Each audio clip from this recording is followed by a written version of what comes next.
Okay, so good morning. Welcome to everyone. It's wonderful to see everybody live after a week in which I submitted recordings. And we are near the bottom of Daf Mem Aleph Amud Bet. Today's Daf is Gittin Daf Mem Bet. And we learned yesterday a machlokes between Rebbe and the Chachamim. And this machlokes was on whether freeing half a slave works. And that's what they describe. So Rebbe says it does work. The Chachamim say it doesn't work. Now, the issue is that there are two ways to free a slave. You can free a slave with kesef, or you could free a slave with a get shikhrur, a contract, a shtar. So the question is which one are they arguing about, or are they arguing about both? So we saw two different opinions yesterday. Rabbah says that they're arguing about shtar, but everybody agrees that kesef would work when it comes to half a slave. And Rav Yosef said, no, they're arguing about kesef, and everyone agrees that shtar would not work. So those were the two different opinions. Now, yesterday we saw that there was another brisa that Rebbe specifically says that a shtar works. So as a result, Rav Yosef's original position has been contradicted, but the question is maybe the other part of Rav Yosef would still be true, meaning that they would still argue about kesef. So although it's now clear that they argue about shtar, maybe, and this would be what Rav Yosef might say, is that they argue about kesef also, that according to Rav Yosef, Rebbe would say that both kesef and shtar work, whereas the Chachamim would say both kesef and shtar would not work. So the bottom line is those are the different viewpoints that we have. And so now the Gemara raises our Mishnah, which discusses a half-freed slave. And so as a result, given the fact that our Mishnah discusses a half-freed slave, maybe it can provide an indication of when that is possible. And so let's take a look. Elamas nisin de katani mishachatzio, and this is again fourth line up from the bottom of Mem Aleph Amud Bet.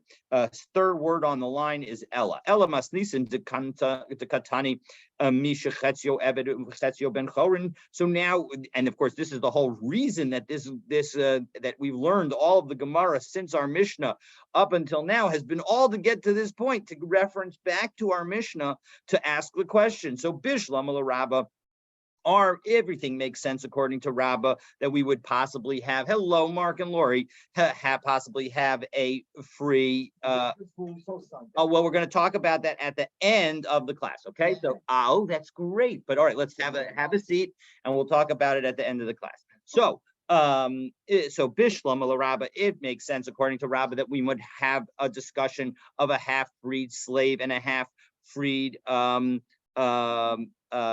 half non-freed slave with respect to Rabbah, because Mokim la b'kesef v'divrei hakol, because he actually says that everybody agrees that there's a possibility of having a half-freed slave if you use kesef.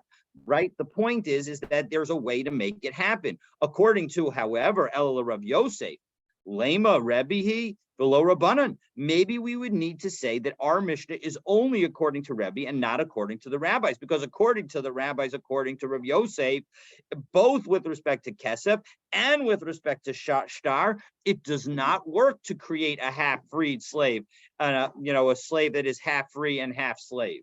So how does that work? Does that mean that we have to say that our Mishnah only follows Rebbe? So Ravina helps us out. Amar Ravina, as we turn to Mem Aleph, to Mem Bet, Amud Aleph, be'eved shel shnei shutafin b'divrei hakol. No, what we can talk about is where two partners have ownership in a slave, and in that situation, everybody agrees that it's possible to end up with a slave that's half free, half slave.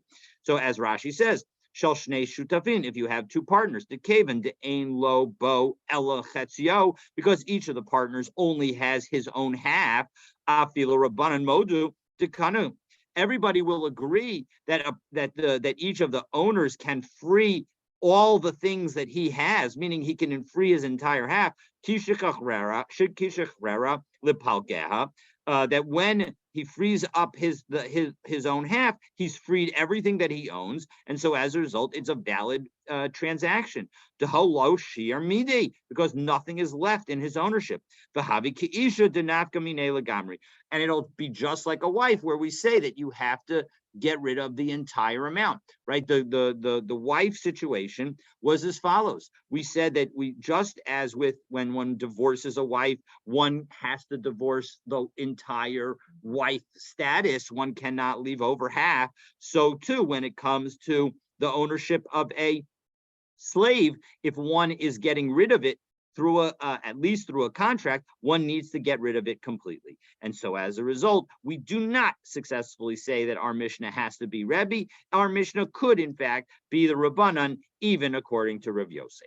Okay, so now again, we continue with this discussion of this machlokas between Rebbe and the rabbis with respect to whether or not one can free half a slave. So Amar Rabba machlokas b'shicharer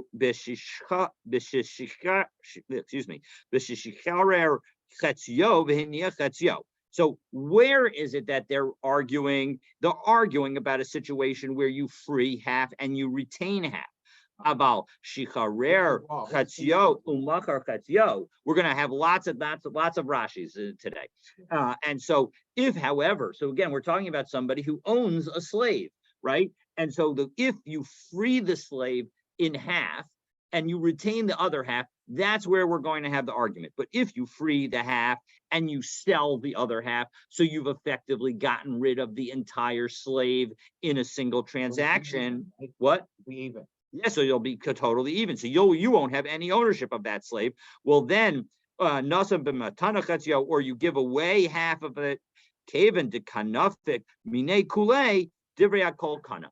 Since you've successfully given away your entire ownership, even though you gave it into two different pieces, that is also going to be agreed by both Rebbe and the Chachamim, according to Rabbah. Now we're going to challenge this statement. So again, Rebbe and the Chachamim argue on whether or not you're able to give away half a slave.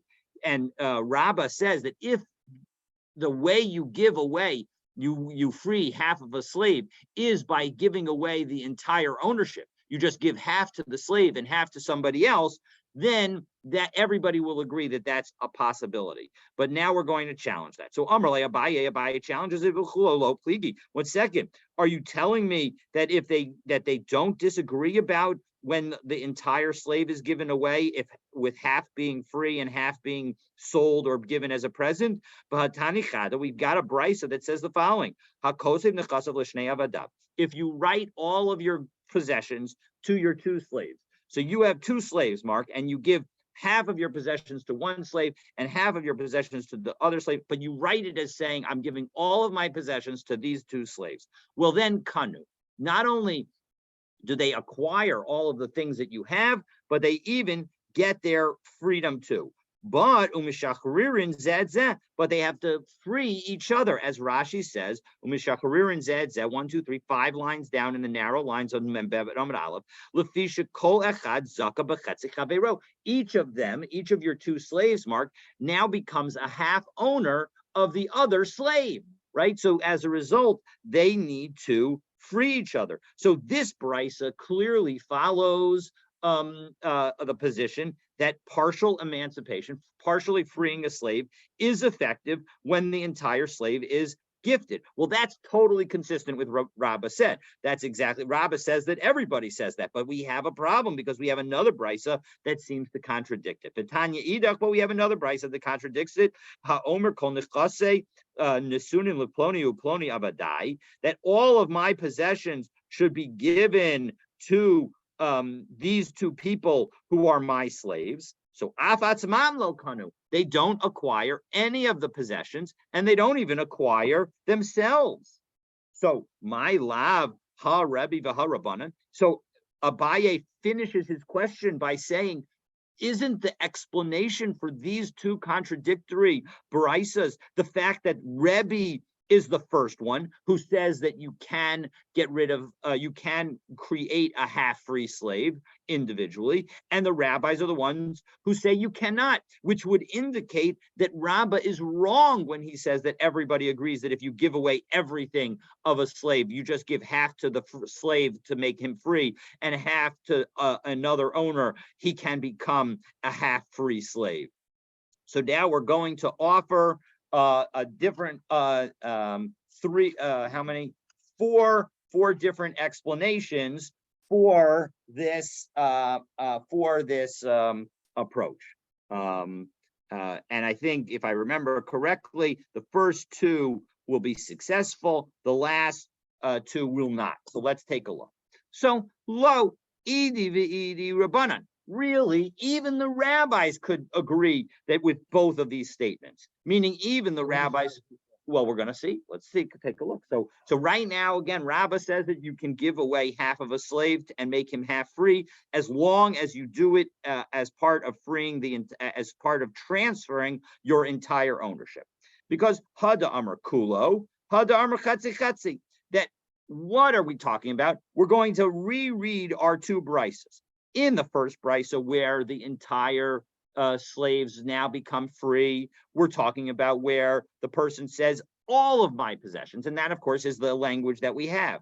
And in the other one, instead of saying ha'omer kol nechasav nesunim leploni uploni avadai, we're going to read into it that the person specifically says chetzi chetzi, that we're splitting half of my possessions to this slave, half of my possessions to that slave. And Rashi explains that what we're talking about, that, or what the issue is that we're worried that if I say half to this slave, slave A, and half to slave B, maybe I'm giving the same half to the two slaves. And if I give the same half to the two slaves, I have not given away my entire slave. And so as a result, I haven't fulfilled Rabbah's statement. And as a result, they are not freed. So maybe, in fact, both of these brises could be consistent with the rabbis. And of course, it makes sense that the one that says it's unsuccessful is the rabbis, because the rabbis are the ones who say that if you only give away, if they're trying to give away half, doesn't work. So that's explanation number one. But now we're going to ask a question on it, because midikatani seifa. Well, 1 second. At the end of the second brace, it specifically talks about v'im amar chatzi chatzi lo kanu, that if in fact you give away 50-50, if they're not an acquisition. And that implies miklal de resha de amar kulo. That implies that in fact the beginning of the brisa, where it specifically says, and again, the wording of our brisa specifically said, ha'omer kol nechasai nisunim liploni uploni avadai. It seems that it's all. So doesn't that imply that it's really all in the beginning of the brisa? So parisha kamafarish. So no, it does not necessarily. We can say that the second half of this brisa is explaining what the first half of the brisa is saying. Af atzman lo kanu. That specifically, it's explaining that the first says that they don't acquire even themselves. And ketzad, when is that the case? Kigon de amar chatzi chatzi. It's talking about where you say 50-50. And hakinami mistabra. Indeed, we can say that this makes some sense, that this explanation that the brisa is actually explaining itself in the second half, because the isal gadaitek reisha de amar kulo, hashta amar kulo lokana amar chatzi chatzi mi boy. Meaning, if you already told me that if I give away the entire slave, it doesn't work, well, then what does it mean? Why do I need even to have the second half of the brisa? Because the second half of the brisa says that if you give half, it also doesn't work. Of course it doesn't work. If you already told me giving all doesn't work, well, then of course giving half doesn't work.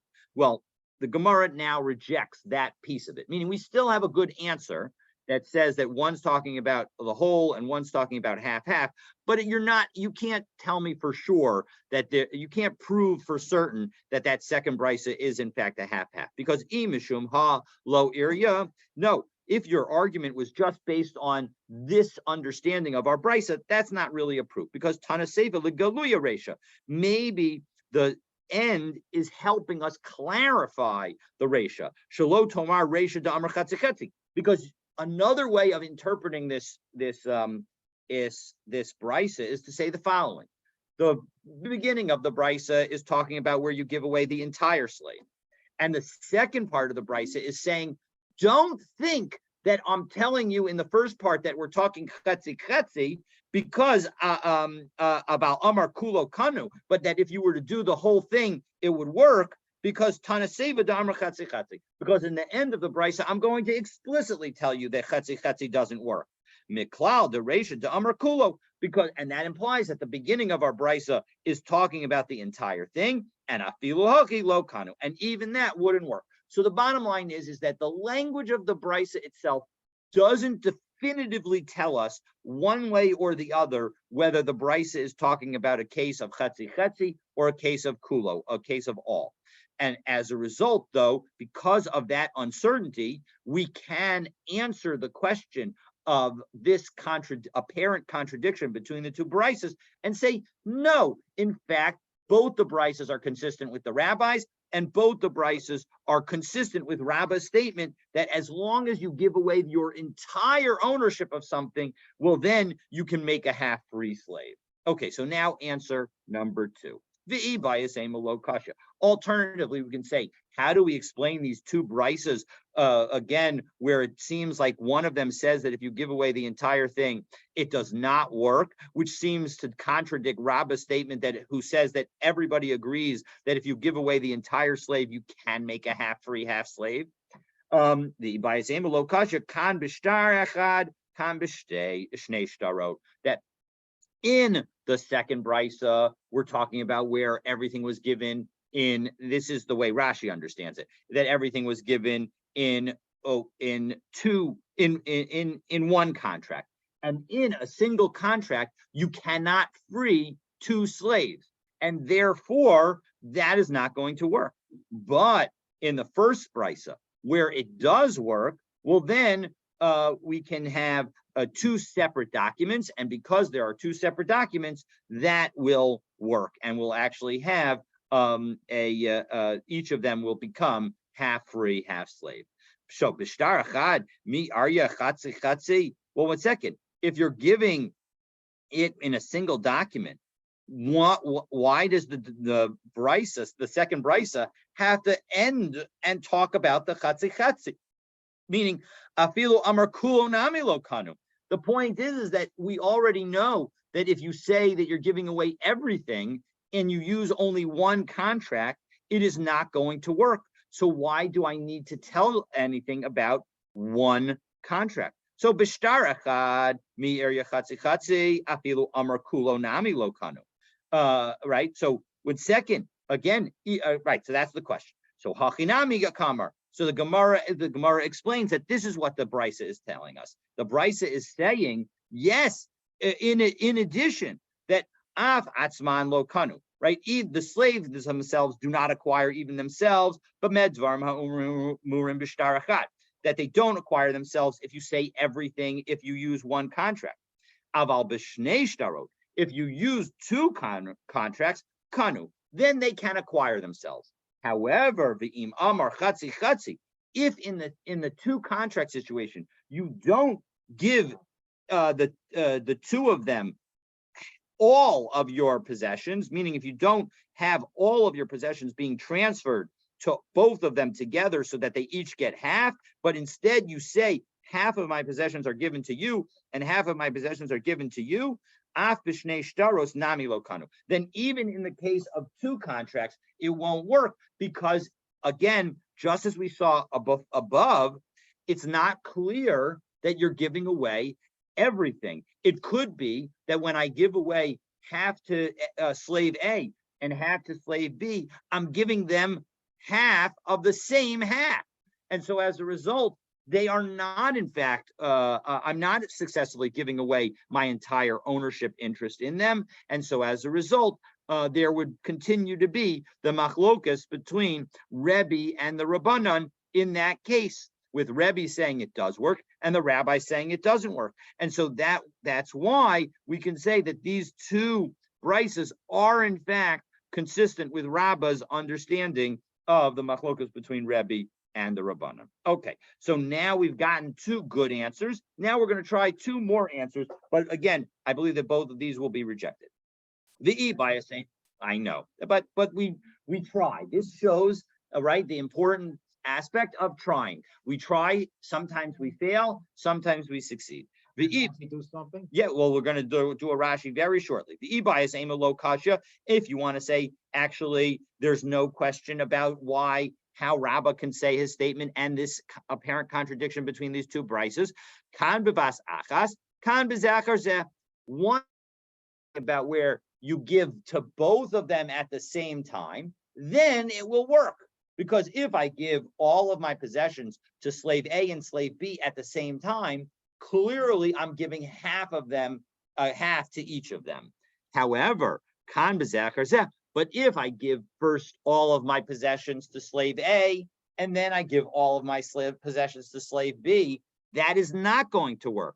Because bishlam basrai okay, so now we're going to see why, but that answer doesn't work well, because what are the following? Bishlam basra lokani, it makes sense with respect to the second one, that the second one I give to, if I give all of my possessions to slave A and then all of my possessions to slave B, it makes sense that the slave B doesn't acquire anything and doesn't even get his own freedom.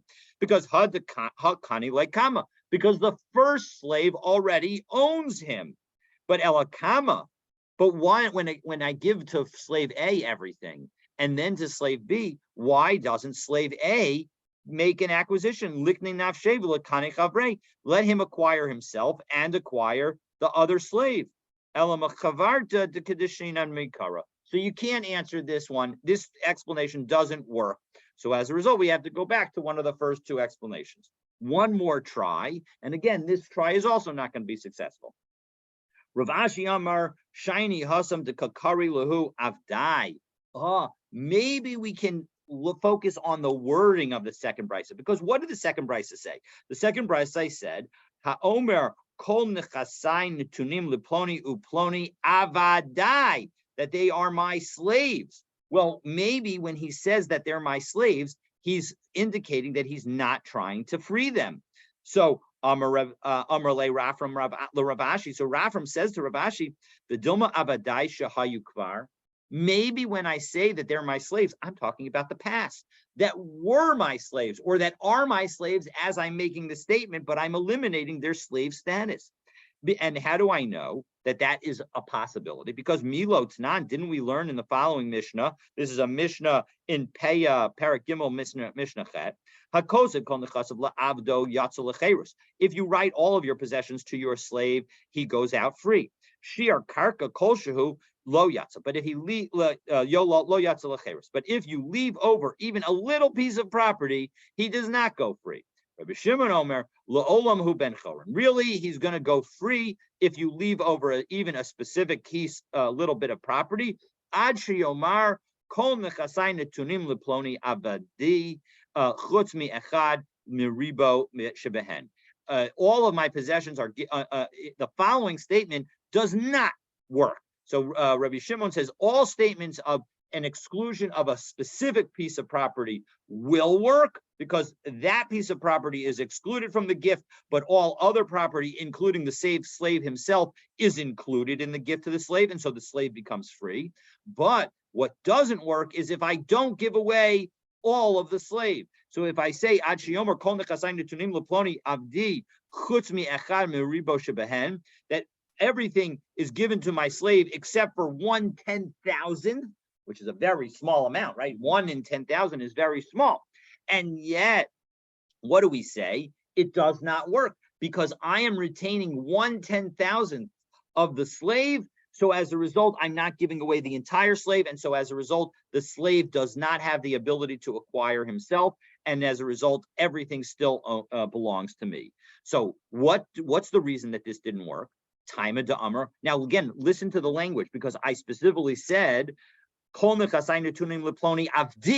reference to him as my slave. And what's the explanation? The reason that it didn't work, according to Rabbi Shimon, is because I said except for 1/10,000th. But hello, Amar Hachi, if I didn't reference the 10,000, Kani, it would work. But Amai, Vaha Evid Kakarile, according to you, Rav Ashi, why should it work? You called the person who owns him, called him a slave. And if the calling of the person, the slave, is what undermines our brisa, well, then that doesn't make sense, because we have a Mishnah specifically that seems to have somebody called a slave, and yet it does work. Ha'avid kakarile, ela avdi shahaya kvar. So when you say avdi, it means that it's the slave who was my slave. Hachanami avdai shahayu kvar. Similarly, we're talking about the slave who was my slave. So again, we have two good answers. We tried 2 times, it didn't work. It's interesting that they tried the 2 times that worked before the 2 times that didn't work. But the bottom line is that we've got an answers and Rabbah's statement can be consistent, and we could actually follow that as a legitimate position. So no, go short. Now we have a case of an ox that gores this half-free, half-slave person. And Rashi tells us, "Nag koshor amas nisan kai." This is going on our Mishnah, Misha Chetzu Eved, that somebody who's a half slave.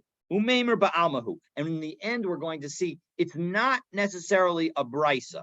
It's just a statement. And let's take a look and see this statement. So yesh shel rabo l'rabo. If this goring happened on a day that this half-free slave. Now remember, in our Mishnah, we said that the half-free slave works one day for his master and one day for himself.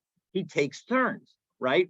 Because after all, he's half free. So on the day that he's half a slave, he works for his master. And on the day that he's free, he works for himself. So that's how they split their time. So Yeshel Atzmo, and so if he got gored on a day that he belonged to his master, well, then the payment damages go to the master. Yeshel Atzmo la'atzmo. If he's damaged on the day that he's working for himself, so then he gets paid himself.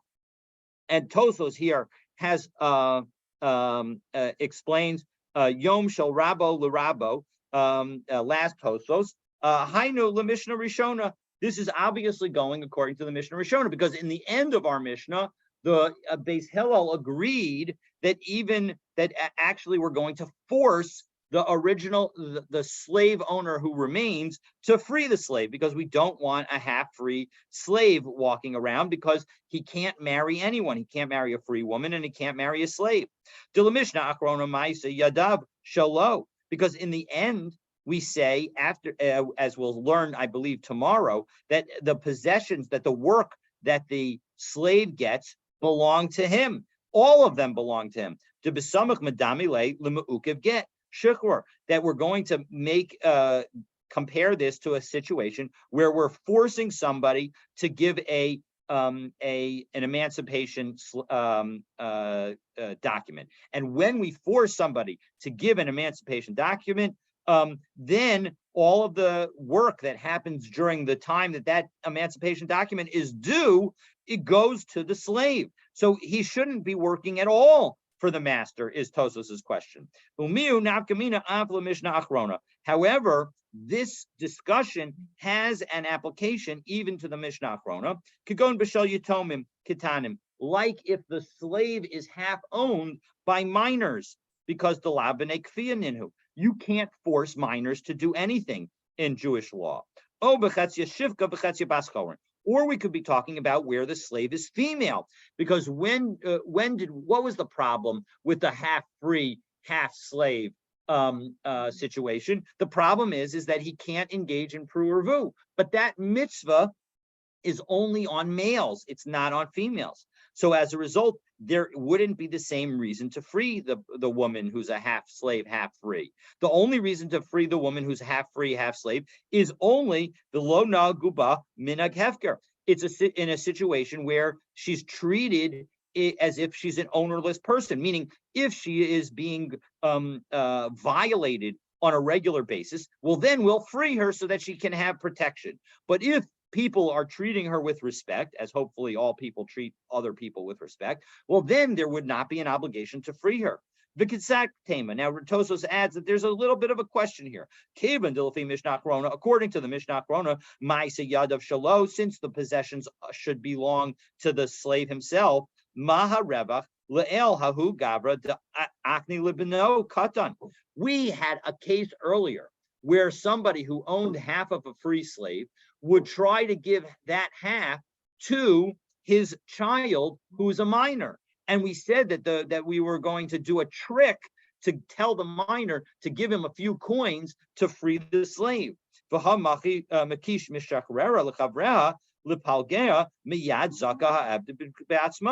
Tosfos adds an important point that not everybody agrees with. That according to Tosfos, once the first half of the slave is freed, the second half becomes a requirement to free immediately, even without Beis Din acting. It's as if he's already obligated to give the emancipation document. So he shouldn't be able to give to his son any rights beyond those he himself has. So as a result, he says, Aval Tvei Lo, he's not able to give anything more. So as a result, Tosfos offers the following possible explanation. The Shema Hikna Libino Kodem Sheshachru Chavero. That maybe when we had the case of the father giving his son, his minor child, ownership of the slave, it was before the friend made the other half free. Because he knew that the other friend was going to make the other half free, and he didn't want to be forced to free the slave. So as a result, he gave the slave to his son. So that was the situation that we were talking about earlier. But the key is, according to Tosfos, our Gemara is talking about a situation only in connection with the first understanding of Beit Hillel, which is known as the Mishnah Rishona, not the Mishnah Achrona, where Beit Hillel agreed to Beit Shammai. But that is not a universal position. Others understand this as applying to any time before the court requires that the half owner free the other half. And indeed, that seems to be the halacha, that we actually have a situation that if in fact where you have somebody who is half free gets gored, etc., that we're going to end up having this rule. But all right, so Elamiyat, based on this concept, so again, we have this situation where a ox gores a half-free slave, and it depends which day was he gored on. If he's gored on a day that he belongs to his master, it goes to the master. The payment goes to the damages go to the master, and if it belongs to himself, if it's day they're working for himself, so then the payment goes to himself. Elamiyata yom shel rabo yisa shivcha. Well, if that's true, why not let this guy marry a slave woman on the day that he belongs to the master? And yom shel atzmo yisa bat charim. Let him marry a free woman on the day that his earnings go to himself. So the problem is asir isuruk lo ka'amrinan. No. When it comes to monetary rules, then we can have this kind of statement. But when it comes to prohibitions, then we cannot have this split according to days. Meaning you can't marry a woman just for every other day. So that doesn't work. So again, we still have this statement, and now we're going to try and challenge this rule and say that how can it depend? How can the damages depend on which day it is? Because we have another brisa that's going to raise a problem. So Tashma, Haymit Mishachetzio Eben V'Chetzio Ben Chorin. If an ox kills a half-free, half-slave, Notin Chatzi Knas L'Rabo, half of the penalty goes to the owner, and Chatzi Kofer L'Yorshav, and half of the Kofer payment goes to the slave's owners. Now, we'll talk about who the slave's owners are, God willing, tomorrow. But at the moment, let's just leave that as an aside, but let's remind ourselves of the rules. Because if you kill a half-free person, if you kill a free person, if an ox kills a free person, then you need to pay, if your ox kills a free person, you need to pay the full damages of the value of that person, assuming this ox is one that has gored before. On the other hand, if in fact you kill a slave, then you pay a set fixed amount of 30 shkalim doesn't make a difference how much the owner, how much the slave is actually worth. That's what you pay. So if in fact we kill this half free person, half slave person, well then the free person aspect of the slave will earn, will receive the half of the value, half of the person's actual value, and the slave owner will receive half of the kofar payment. So half of 30 shekel or 30 sellas, which are the same thing, which is 15 shekel. So he'll get 15 shekel as his payment. So now the question is, so hachinami, so Amai, why are you telling us that they split the payment? According to the previous statement that says you focus on whether or not this is a day that the slave is owned by the owner or a day that the slave is owned by himself. Hachinami lema yom shel rabo l'rabo, yom shel atzmo la'atzmo. Why don't we say that the payment goes to the person who owns him on that particular day? So shiny, the Gemara answers shiny hacha deka kalya karna. There's a big difference between when you have a permanent damage and when you have a temporary damage. Here, in this case, there's a permanent damage. So the damage effectively affects both the person himself and the slave owner. Doesn't make a difference which day. And so therefore, we're now going to interpret that when we say that the person gets paid, the owner gets paid on the day that he's supposed to work for the owner, and the slave himself gets paid on the day that he is working for himself, we're talking about damage that is only temporary. Well, one second, if you're telling me that we're talking about a temporary damage, lo kakalya karno. Yeah, about another 10, 15 minutes. Thank you. Okay, so when we say if in fact the case of an injury does not involve a full value, so what's the situation? Kagon shehiko al yado b'tzamsa yado, where the ox hit the person's hand and the hand became weakened. The sofa lachazor, but yet the hand is going to get back and he's going to get healthy again. So that's the situation where if in fact the damage happened on the day that it was owned by the owner, the payment goes to the owner, and the day that it was owned by himself, the payment goes to himself. So Abaye. So now we're going to introduce a machlokas between Abaye and Rava, and we're going to say that this explanation of the payment being for temporary damages works, but it only works according to Abaye, not according to Rava, because there are a variety of different damages that get paid in certain situations. And let's take a look and we'll see what they say. So Da'amar, because what does Abaye say? Notein lo shevet gedola v'shevet katana. He focuses on two different kinds of loss. If there's a temporary damage to somebody, so somebody has their arm is now broken. So in addition to any pain and doctor bills, etc., there's also the following, that you're going to do two different things. One is you're going to look at what his reduction in slave value is at this very moment. Meaning, if I were to sell this person as a slave with this broken arm, how much would he get less than what he would get if he didn't have the broken arm?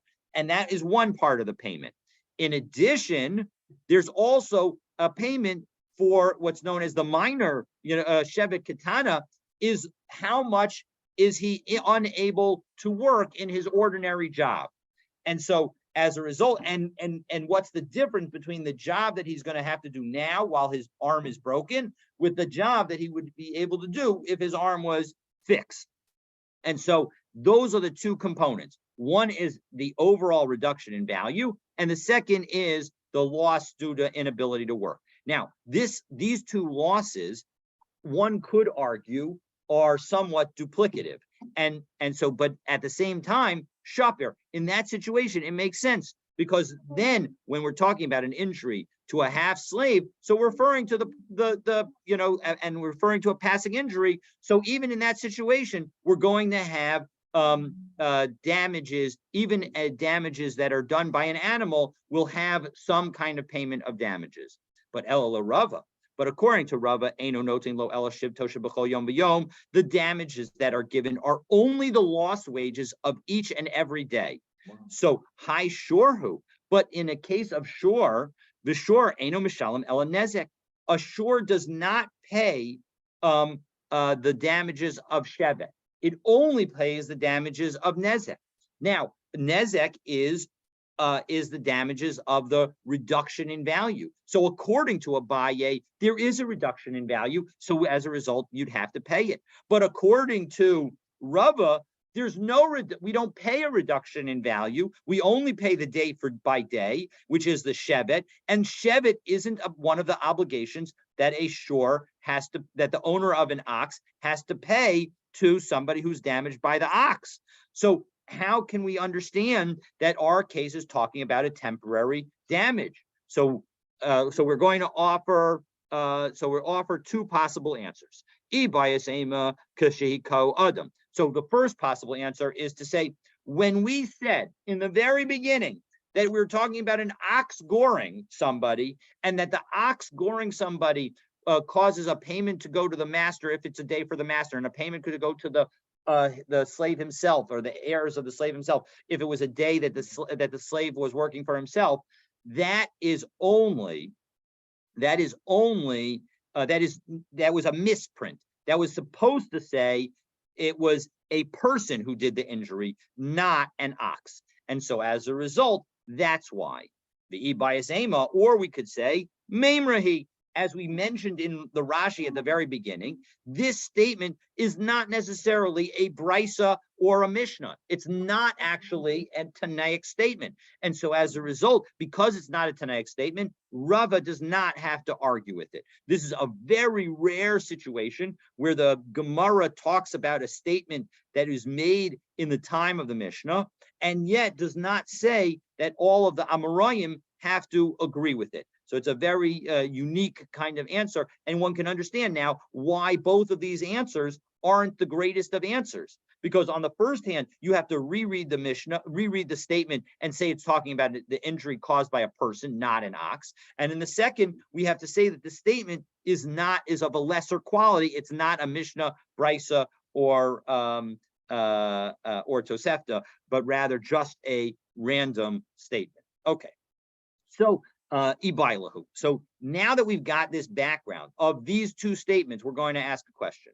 Ma'ukav get shechor yeshlo, and we're going to bring back this statement in a moment to deal with the following situation. Ma'ukav get shechor. If somebody is waiting to be freed, and we're in a situation where we're going to force the person to free him, yeshlo knas, and now this person is killed by an ox. Does he get a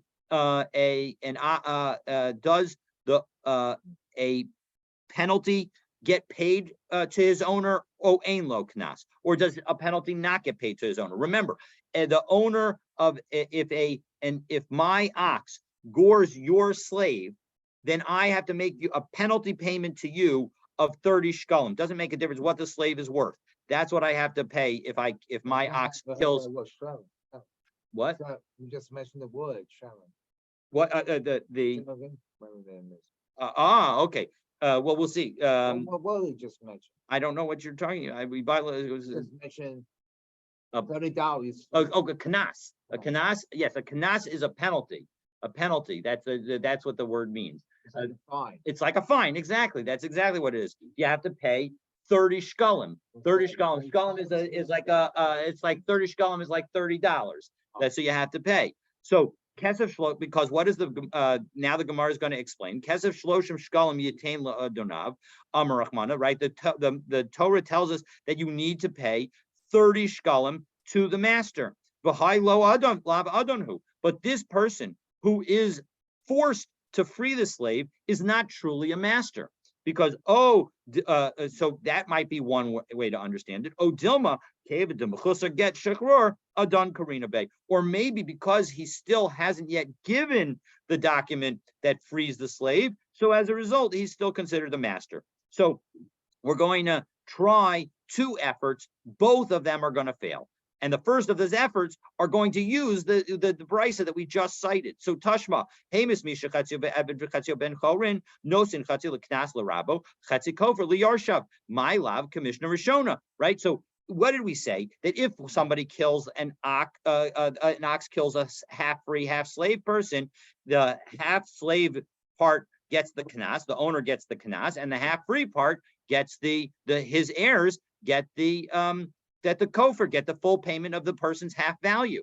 So my lav Commissioner Rishona, and isn't this talking about the Mishnah Achrona? So it's like my lav Mishnah Achrona. Isn't this the Mishnah Achrona? Meaning, isn't this the final view of Beit Hillel dealing with a situation where we force the master to free the half slave? And so as a result, it's talking about a situation where the person is half free. So the answer is low. Commissioner Rishona. No, we could say that actually this is talking about the Mishnah Rishona before Beit Hillel changed his mind. As Rashi says, delay kofin, that there is no forcing, but adon gamarhu, and therefore the master is considered a full-fledged master with respect to his half. So that was effort number 2, and it failed. Effort number 1, and it failed. Effort number 2, tashma, come and listen. Hipil eshino, if you knock out the sleeve's tooth. Vesima es eno, or you blind his eye. Yotza beshino, he goes out with the tooth or with the eye. No, I'm sorry. If you did both of them, if you first knocked out the slave's tooth and then you blinded his eye, Yotza beshino, he goes out as a result of the loss of his tooth. Venosin demeino, and now the master, because this slave is free, the master has to pay the value of his lost eye. But the Gemara at the moment assumes that that even though he's supposed to go free, he hasn't yet been given his get shichror that he must be given. And we're assuming that although he's supposed to go free as a result of the loss of the tooth, we're going to wait. He's not truly free until he gets given a get shichror, a document of emancipation. So so if you want to say that he in fact should this situation where somebody who needs an emancipation document is considered to be owned by the master. Now, if somebody else were to damage this person, meaning if somebody else were to damage the slave after the master knocked out the slave's tooth, but before the master gave the slave his get shichror, if you're going to tell me that this indicates that the slave's master is supposed to get the money of the knas, of the penalty, well then how could it be that now when the master knocks out the eye, that the master should have to give anything to the slave? If somebody else did damage to the slave, the master would get the money, not the slave. So presumably also, if the master does something to the slave, the master should get it. So the Gemara answers, no. Dilma command to Amar Einot Tzarech.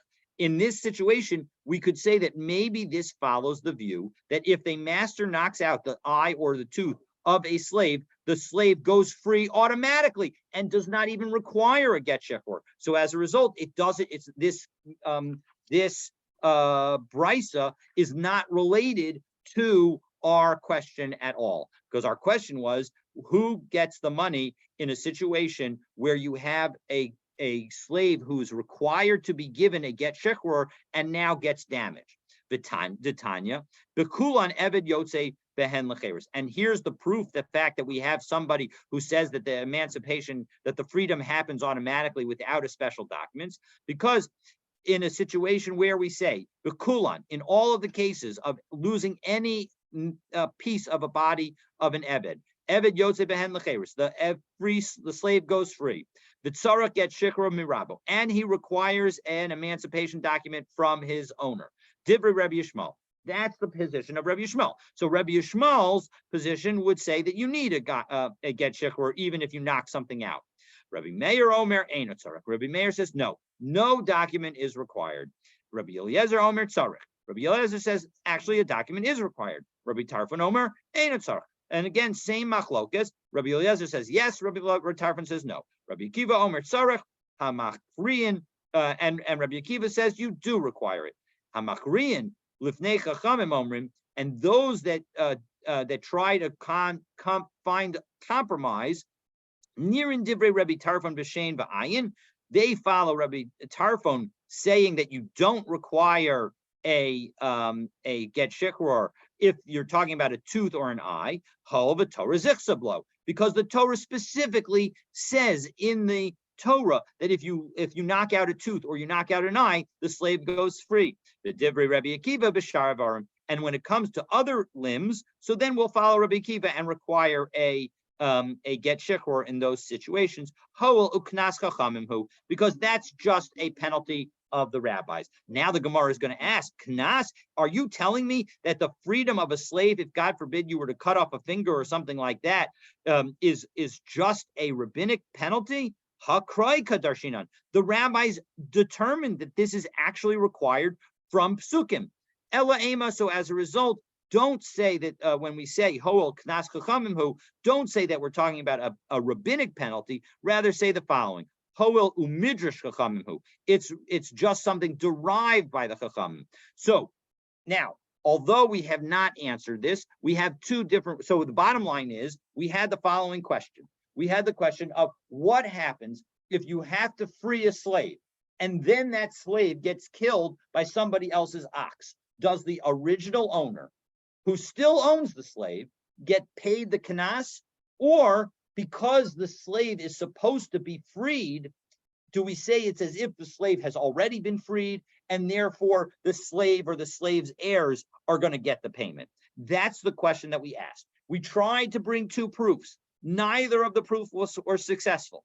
And so as a result, the Rush suggests that actually there's no knas because we're unsure. We don't have a certain conclusion. And due to the uncertainty, we were going to say that there's no penalty. However, I will note that it does seem that although we said with respect to our first effort that the case of an ox killing a half slave, half free person, nosin chatzi knas l'rabo chatzi kofer l'yorshav, and we said that was really only according to the Mishnah Achrona. That was only according to the Mishnah Rishona and not according to the Mishnah Achrona, meaning that it was only according to Beit Hillel's original view and not Beit Hillel's final view. The poskim actually paskin that in fact that is the halacha. That the halacha is that if an ox kills a half slave, half free, then half of the payment goes to the slave owner, half of the payment goes to the slave, to the slave's family. Although we'll see that actually means it goes to no one. But the bottom line is that even though we're requiring this half free, half slave person to be freed by the half owner, we're going to say that he still gets the knas payment. He still gets the knas payment. So as a result, it does seem that in this situation, the knas would go to the owner. So anyway, those are the possible outcomes, and we'll pick up with the next question on this topic, God willing, tomorrow. Thank you, Rabbi. Have a good day, all. Have a great day.